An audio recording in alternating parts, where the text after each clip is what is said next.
Hello, it's Angela here to show you some of the cards I've made with the Hobbybase box. This one is box 15 and it has a honeybee or bumblebee theme.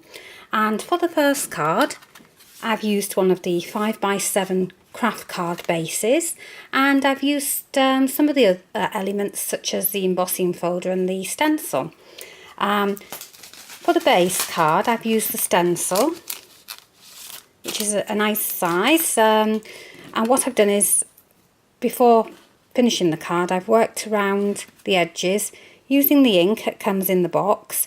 Now this is quite a darker ink, it's quite vibrant, so what I did is I spritzed some onto a craft mat and just spritzed some water next to it, just so I could get a good coverage and without it being too wet to go through the stencil. So basically just moving the stencil around the card base and inking through with a sponge or a dauber if you have one, leaving the card base to dry, of course, and then you can work on the panel, which what I've done there is I've used the embossing folder, which is a honeybees folder, and I embossed some white card,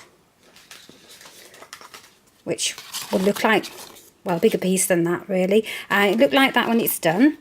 And then what I did is I popped it back in the folder, which you can easily do. You can feel when it keys into where it was before. And then I added some of the ink, this time using it neat with the sponge, and I inked the top of the folder.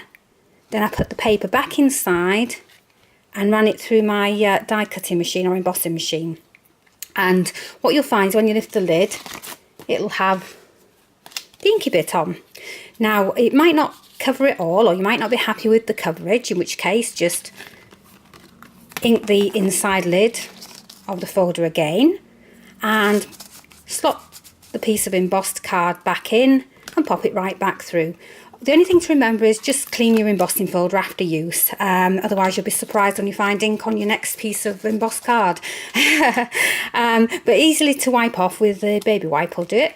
Right, so when you've got your card all embossed, then I've matted it onto some brown card, just a scrap of brown card, and then again onto some white card. And what I've done here is, this is really optional, it's just to add a little bit of extra interest. I've got a piece of vellum which I've torn the edges, and what I've done there is, you might not be able to see, but there is like a honeycomb design on there. Now I did that using the stencil, the honeycomb stencil. And what you need to do is work out whichever machine you're using will have a different setup of plates for embossing. I'm using a Big Shot, so I use my normal cutting plates, but I took out the platform that lifts it up slightly, and I added a tan embossing mat. And what happens is, if you emboss there, you'll get the just a slight impression, or as deep as you want, and it just gives a little bit of extra interest. But you can quite easily emboss with these stencils, so they serve a dual purpose really.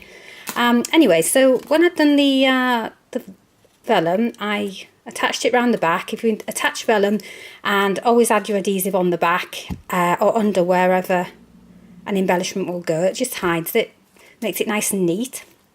I also added some of the gold ribbon. This is just some I had hanging about, so anything will do, but this was thin, so I've used the thin ribbon around there, secured on the back again, and I threaded one of the little gold charms that comes in the box. These are so sweet. I threaded it onto ribbon and just glued it on there with a little bow. Now the bee itself is obviously the die that comes in the set, and I've die cut that from a gold card. Now I've run it through the die cutter again with the embossing mat, just so it'll pick up some of the extra detail.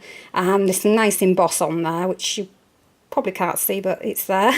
I can see it in the light.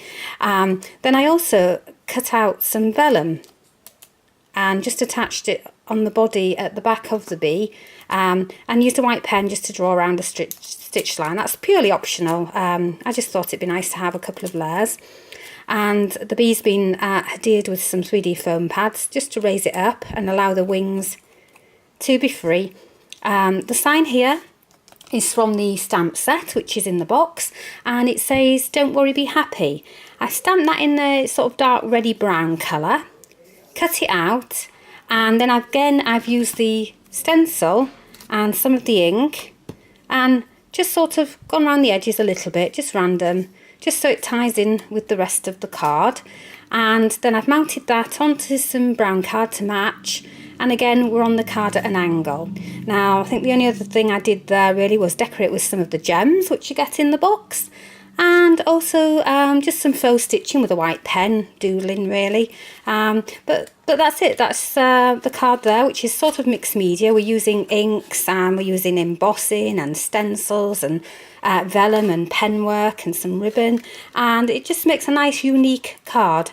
And the thing to remember is you don't want it to be perfect. You want to give the look of the ink being vintage and random. So don't worry if you've got bits that are not quite as inked as the other.